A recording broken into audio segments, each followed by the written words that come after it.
Time now for your forewarned weather with Thomas Keyboy. Good Tuesday morning, Utah. Time is currently 6:15. We'll begin with the forewarned radar because it is significantly calmer out there this morning compared to what we were talking about this time yesterday. Got relatively quiet conditions across the Beehive State. I wouldn't be surprised if we're seeing a few maybe light snow showers in the high country, but for the most part, we're looking at dry conditions out there. Just a few residual wet streets.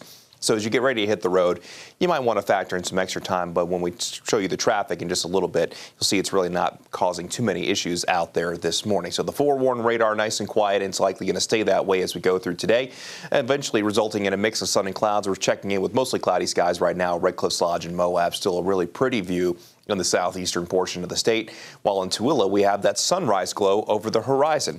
So we're still a while away before we get to our official sunrise time by about 45 minutes, but should still be a pretty nice sunrise for a lot of spots across the state. Temperatures are mainly ranging in the 30s and 40s out there. It's a little bit chilly, but not too cold. Even St. George right now is currently waking up to a temperature of 46 degrees. Your out the door forecast along the Wasatch Front. Temperatures will be hanging out in the 40s through 9 o'clock this morning. And then once we move into the afternoon, we'll mainly see mostly sunny to partly cloudy skies. Temperatures warming from the 50s, eventually into the low 60s. Some of you might be fine with a t-shirt, others might be just fine with a sweater. So as we go from this morning, you'll start off with the jacket, and then you'll probably want the sweater through at least most of the day today. Daytime highs will come in very close to where they should be for this time of year across the entire state, across northern Utah. Mainly a mix of 50s and 60s, while in central and southern Utah, you'll see mainly 60s with a few 70s beginning to pop up on the map, as we see a daytime high of 72 in Moab, 75 in Lake Powell, and St. George today likely to lead the way across the state with a daytime high just shy of 80 at 79. On the Wasatch Front, daytime highs in the low 60s with us getting to 63 in Salt Lake City. Even Park City this afternoon will see a daytime high of 50, while we'll get to a daytime high of 53 degrees in Eureka. As we move into central Utah, we'll get to 58 in Nephi, 73 in Castledale, and 62 in Gunnison. Then down in southern Utah, it's a daytime high of 65 in Blanding, 74 in Hanksville, 61 in Torrey, and a daytime high of 62 degrees in Beaver. Should be a nice day if you want to spend some time outside. We'll see mostly sunny to partly cloudy skies across the state as we go throughout this afternoon. Not too much to see. However, as we go from tonight into tomorrow morning, we'll see some subtle changes in northern Utah thanks to a very weak system kind of grazing the northern half of the state. Could be enough for a slight chance of a few showers. The best chance will be in the high country, but even down along the Wasatch Front, thinking maybe about a 10 to 20% chance that we could see a stray shower or two.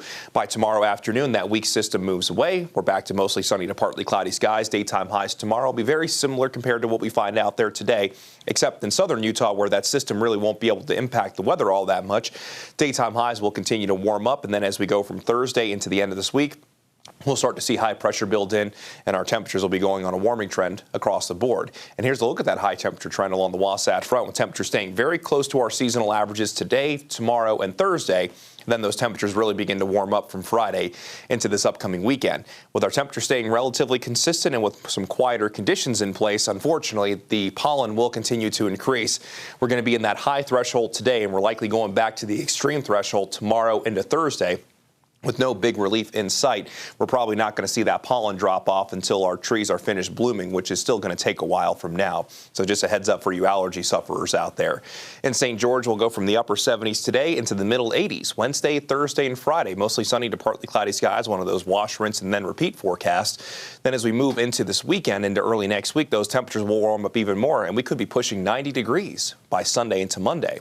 Along the Wasatch Front, get partly cloudy skies for today, a daytime high in the low 60s, just that slight chance for our Wednesday, staying in the low 60s on Thursday, then daytime highs climbing into the upper 60s for both Friday and Saturday before daytime highs return to the 70s by Sunday into Monday.